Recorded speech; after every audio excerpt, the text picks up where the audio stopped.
Direcció a Sant Pere de Sevella, passo per Conesa i arribo a Forès. Situat a l'extrem nord de la Serra del Tallat i al nord de la Baixa Segarra, està situat a 866 metres d'alçada. I té dues creus de terme, aquesta del segle XIII a l'entrada del poble i aquesta altra al costat de la bassa.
Degut a la seva situació, gaudeix d'una fantàstica vista perquè és com una talaia al damunt de la conca de Barberà, tot i que avui sigui un dia molt entaranyat i hi hagi molta calitja.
Doncs bé, ja he arribat a les edificacions abandonades de Sant Pere Sevella.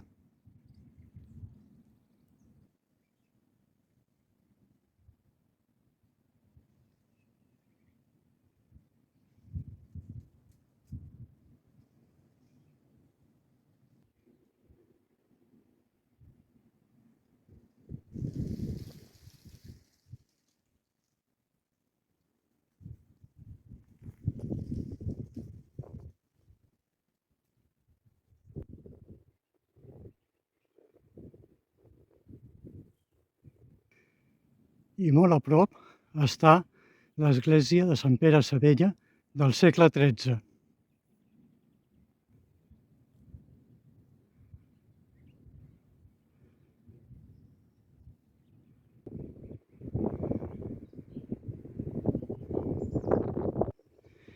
Per campanar té una espadanya molt característica sense creu.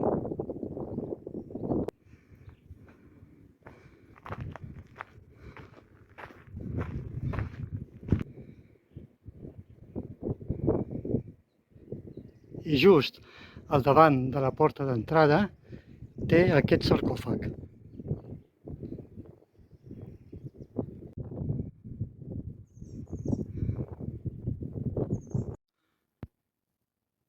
Anant cap al darrere de l'església, arribem al que en el seu temps va ser un antic fossar. Aquest fossar separava l'església d'una primera muralla que tenia clos a dins seu el petit nucli de població de Sevella. Passem per un antic fragment del que va ser la primitiva muralla.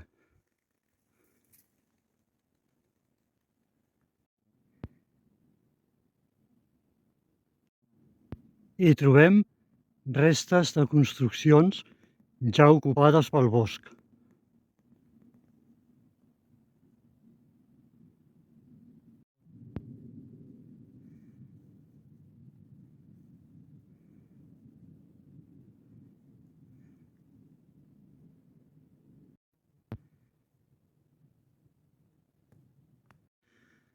Es tracta d'un recinte d'edificacions molt reduït que estava separat del castell per una altra muralla perpendicular interior.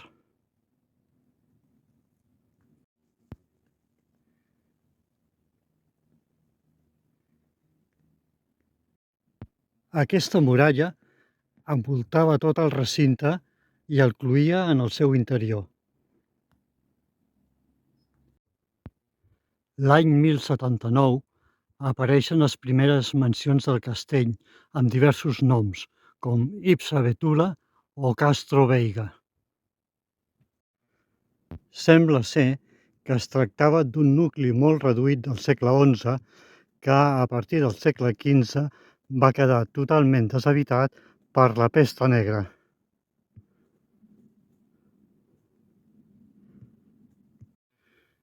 A una zona predominant trobem un petit turó que fa els efectes de talaia. Lloc on estava ubicada una antiga torre circular de guaita per divisar i controlar tots els voltants.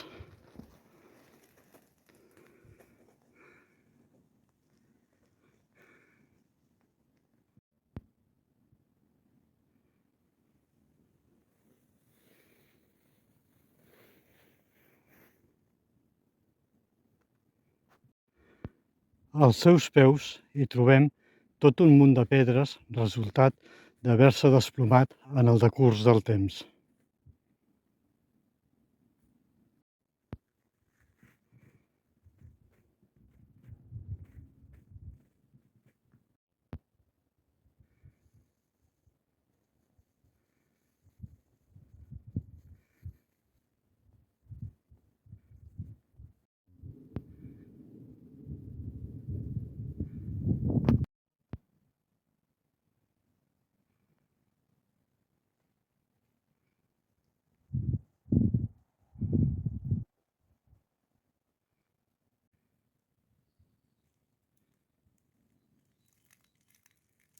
A l'altre extrem trobem la muralla que el tancava el poblat per l'extrem oposat per on hem arribat.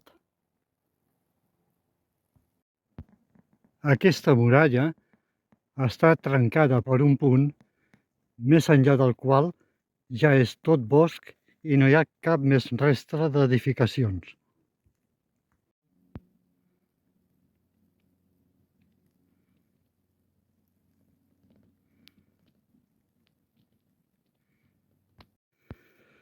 Les muralles es construïen amb un parell de parets de pedres ben encaixades a un costat i l'altre i posteriorment s'omplia tota la part interior amb restes de materials per donar-los solidesa.